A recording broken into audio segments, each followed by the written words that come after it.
আসসালামু আলাইকুম। আজকের পর্বে আমি আপনাদের সাথে শেয়ার করছি রমজানি স্পেশাল একদম পারফেক্ট বেগুনি রেসিপি। আর এই বেগুনি রেসিপিটি আপনি বানিয়ে প্রায় ২ ঘন্টা কিন্তু মচমচে রাখতে পারবেন। চলুন শুরু করা যাক সেই রেসিপিটি। তো ফার্স্টে একটা বোলের মধ্যে আমি নিয়েছি ১ কাপ বেসন।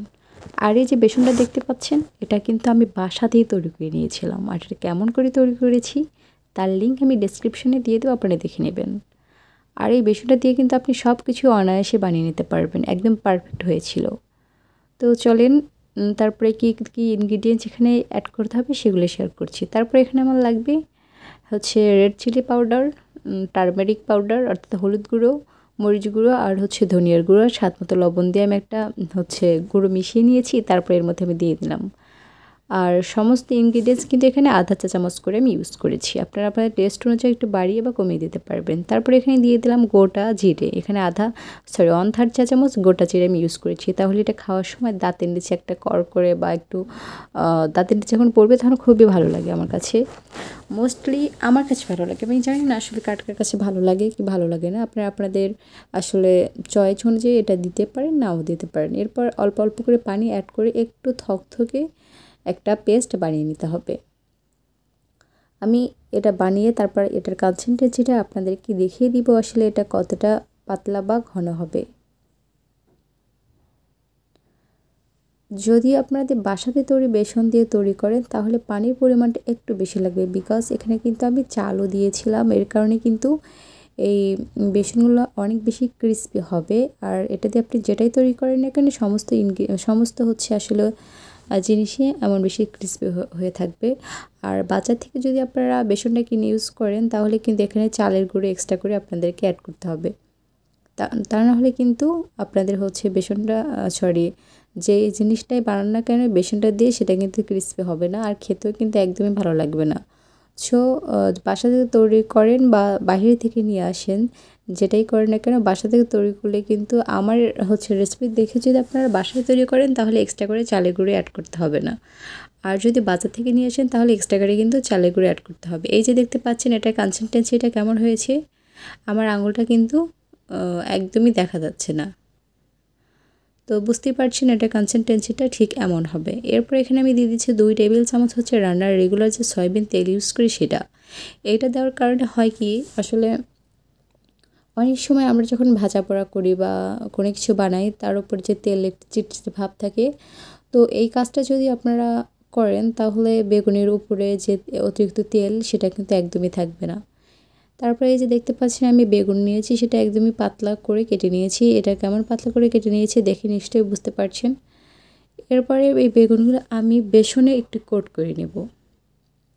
বেসনে কোটিং করে নিলে হয় কি আমি যখন এই যে পেস্টটা তৈরি করে রেখেছি বেসনের সেটার মধ্যে এটা ডুবিয়ে দিলে এটা খুব সুন্দরভাবে এই বেগুনের সাথে সেট হয়ে যাবে, একটু কিন্তু খুলে আসবে না।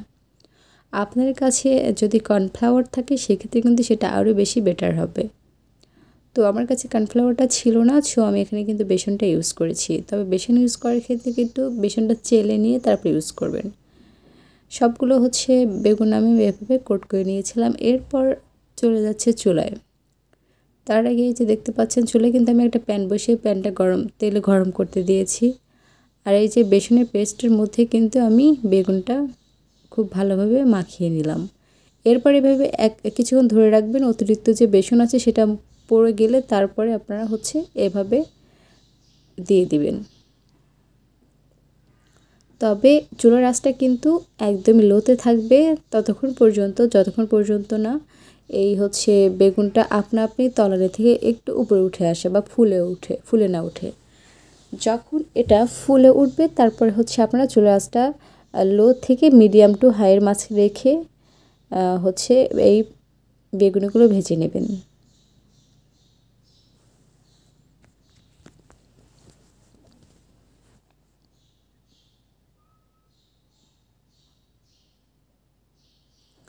আমার চ্যানেলে অলরেডি অনেকগুলো বেগুনের রেসিপি দেওয়া আছে, আমি ডিসক্রিপশনে লিঙ্ক দিয়ে দিব, আপনারা দেখে নেবেন।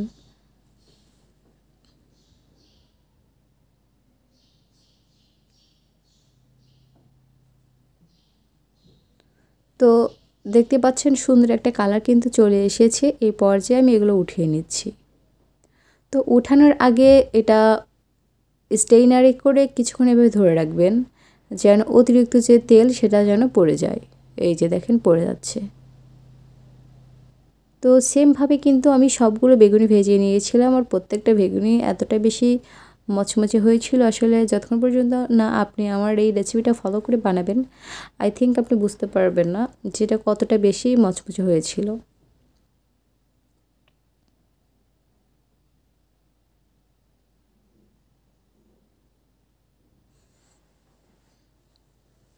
তো এটা বানাতে গিয়ে আমার কারেন্ট চলে গিয়েছিল, তো এটার ভিডিও আমি করতে পারছিলাম না, যেহেতু লাইট ছিল না। তো আপনাদের ভাই এটা খাওয়ার জন্য দাঁড়িয়েছিল। তো যাই হোক, আমি কিন্তু এটা বানিয়েছিলাম প্রায় 1.5 ঘন্টা আগে, 1.5 ঘন্টা পরে আমি এটা ভিডিও করছি। এই যে দেখেন, এখন কিন্তু এটা অনেক বেশি, যে সাউন্ড শুনে কিন্তু বুঝতে পারছেন কতটা বেশি মচমচে আছে, কি বলেন? তো এই বেগুনিটা বানিয়ে কিন্তু আপনারা সংরক্ষণ করতে পারবেন। যদি আপনারা আছরের টাইমে বানান কিংবা তারই একটু আগে বানান, তাহলে কিন্তু আপনারা প্রায় ইফতারের পরে কিন্তু এটা মচমচে থাকবে, কোনো সমস্যা নেই। তো আজকের মতো এ পর্যন্ত। সবাই অনেক বেশি ভালো থাকবেন, সুস্থ থাকবেন। আবারও দেখা হবে আপনাদের সাথে নতুন কোনো ভিডিও নিয়ে। আল্লাহ হাফেজ।